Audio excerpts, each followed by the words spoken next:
I am watching every Hallmark movie this year, and this is movie number 4, Romance with a Twist. Ex-dancer Luna pairs up with Bennett, a world-class aerialist, when he finds himself without a partner for his upcoming Silks performance for the local arts festival. Aerial silks, guys. Bennett, Luna. Also important to note, Bennett's sister, Gabby, is the one who is running the festival. She is under huge pressure to make sure that the festival works out this year. Luna has been working for her family's contracting business since she had an injury in her previous dance life, but she wants to get back into dance. Their arc is very enemies to lovers-ish. He's very begrudgingly teaching her aerial silks because his sister is forcing her to. For the festival, again, she's under tremendous pressure, etc. In the end, Bennett is going on tour doing aerial silks, and his partner drops out of the tour, and he's like, "Why don't you come with me?" She agrees, happily ever after, yay. This was by far the best movie of January. In my eyes, it worked for 3 reasons. Number 1, Jocelyn Hudon, who plays Luna. She hoisted this movie onto her shoulders and carried it up a hill. Super likable, relatable, funny. She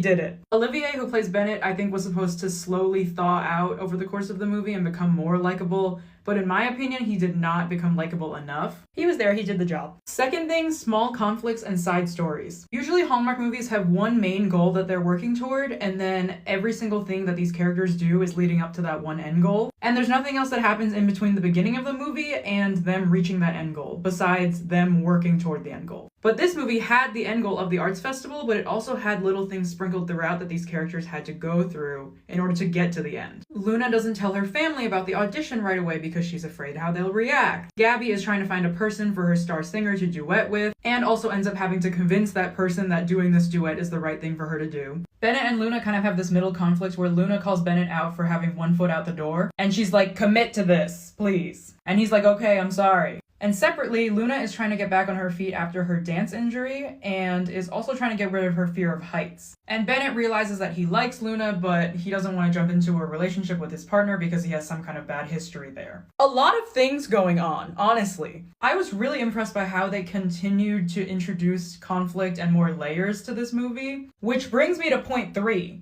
upping the stakes. We already know that Gabby is under stress, but only because they've told us that Gabby is under stress. A little bit later, they have a reporter come in to watch one of Bennett and Luna's rehearsals, and the reporter publishes some bad press about their routine. So now there's even more pressure to get it done. And that article was the one that led Bennett and Luna to have their conversation in the first place. So there's just like a really good flow to the movie. Like one event led to the next. I thought they had okay chemistry, but they had some very fun and flirty lines. So he said, "Don't sass me with your dance moves." She said, "I bet you have some moves." And he said, "I have some."